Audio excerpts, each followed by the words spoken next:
2020 के चुनावों के लिए बर्नी दौड़ में वापस आ गए थे। जो बाइडेन ओबामा प्रशासन के वीपी थे, उन्हें डीएनसी ने आगे बढ़ाया। यह चुनाव मेरे लिए बहुत यादगार था क्योंकि एक सच्चे नेता की राजनीतिक मंच पर एंट्री हुई।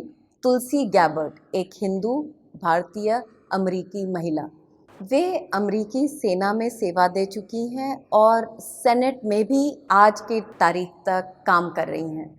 वे शासन परिवर्तन युद्धों के बिल्कुल खिलाफ हैं।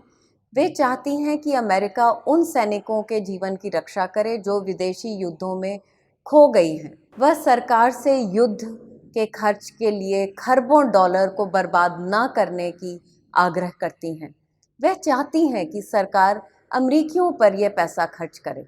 तुलसी गैबर्ड ने डीएनसी के असली चेहरे का अनावरण किया, जो अब तक महिलाओं और अल्पसंख्यकों के समर्थन करने का दिखावा करता था। डिफेंस इंडस्ट्रियल कॉम्प्लेक्स के प्रति निष्ठा रखने वाले डीएनसी ने स्पष्ट रूप से तुलसी गैबर्ड को पहले ही दिन से रोक दिया। इस बार बर्नी सैंडर्स कुछ अलग थे। उन्होंने अपनी जो अभियान टीम थी उसमें विविधता का प्रतिनिधित्व किया, लेकिन योग्यता का नहीं। इस बार उन्होंने आधिकारिक पार्टी लाइन का सावधानी पूर्वक पालन किया। फायरब्रांड बर्नी सैंडर्स, जो संस्था विरोधी थे, वे दब गए।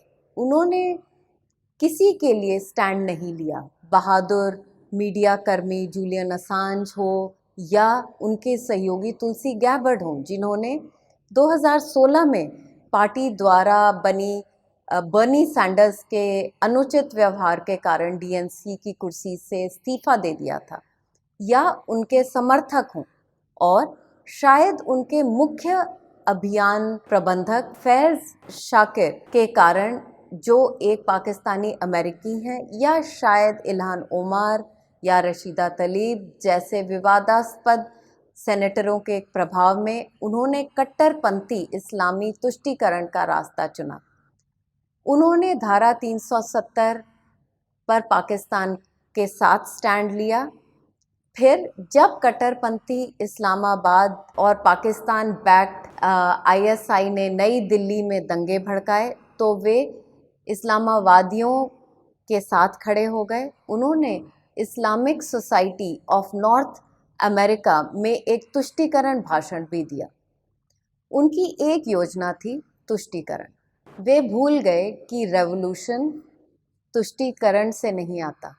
डीएनसी ने जो बाइडेन का समर्थन किया, सभी कार्डबोर्ड जैसे उम्मीदवारों ने उनका समर्थन भी किया। पार्टी ने जो बाइडेन को उम्मीदवार बनाया, जो राष्ट्रपति पद के लिए डोनाल्ड ट्रंप के साथ लड़ेंगे। जो बाइडेन का राजनीतिक रिकॉर्ड संदिग्ध है। वे थोड़ा झूठ बोलते हैं, युद्ध समर्थक हैं। उन्होंने भ्रष्ट क्रेडिट कार्ड कंपनियों का समर्थन किया था, न कि आम आदमी का। उन्होंने इराक वॉर के पक्ष में मतदान किया था। 1991 में उन्होंने एक अफ्रीकी अमेरिकी मी टू सर्वाइवर अनीता हिल को अपमानित करने में सेनेट में भाग लिया था। वे पहली महिला थी जो मी टू मामले में आगे आई थी। उन पर उनके पूर्व इंटर्न तारा रीड ने यौन शोषण का आरोप लगाया है। उनके बेटे हंटर बाइडेन चीनी और यूरोपीय निगमों में निर्देशक मंडल में थे और हजारों डॉलर कमाते थे। उनके बेटे को ड्रग्स लेने के आरोप में अमेरिकी नौसेना से अपने कर्तव्यों से राहत मिली थी। लेकिन जब आपके पिता अमेरिकी वीपी हों तो समस्या क्या है? इसके अलावा वे अब थोड़े से डिमेंशिया के रोगी की तरह भी व्यवहार कर रहे हैं। बाइडेन और डोनाल्ड ट्रंप के बीच में निश्चित रूप से डोनाल्ड ट्रंप अमेरिका के लिए बेहतर है। अमेरिका में युद्ध की हमेशा भारी मांग रहती है। इस राष्ट्रपति पर लक्ष्य था ईरान में युद्ध करना। शक्तिशाली सैन्य लॉबी इसके लिए दबाव बना रही थी, लेकिन डोनाल्ड ट्रंप सहमत नहीं थे।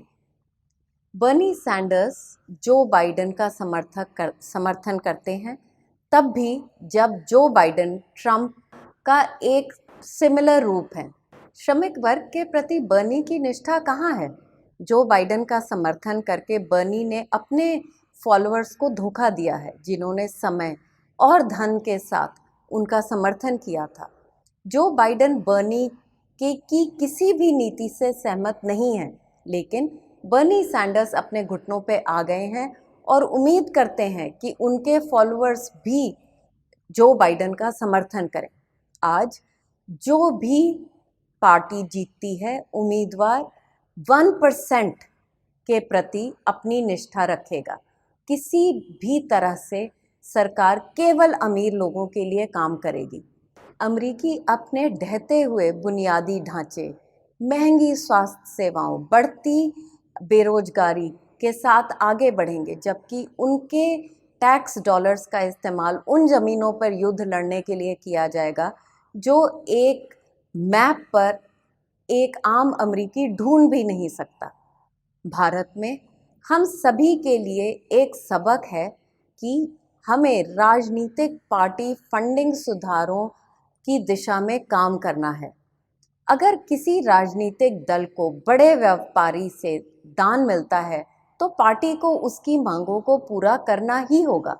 हमें यह सुनिश्चित करने की दिशा में काम करना है कि राजनीतिक दल अपने दान खातों की घोषणा करें और ज़मीनी फंडिंग यानी ग्रास रूट फंडिंग की दिशा में काम करें, जहां आम आदमी उस उम्मीदवार के चुनाव के लिए दान करे जिसमें वह विश्वास रखता है।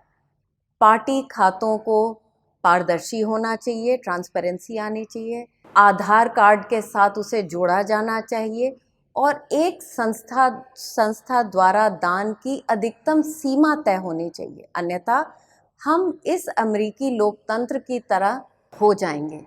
हम कॉर्पोरेट दिग्गजों के सस्ते प्रॉप्स की तरह सीमित होकर रह जाएंगे। एक लोकतांत्रिक सेटअप में एक मतदाता का शून्य प्रभाव होगा, कुछ ऐसा ही जैसे यूएसए के सिस्टम में हो गया है।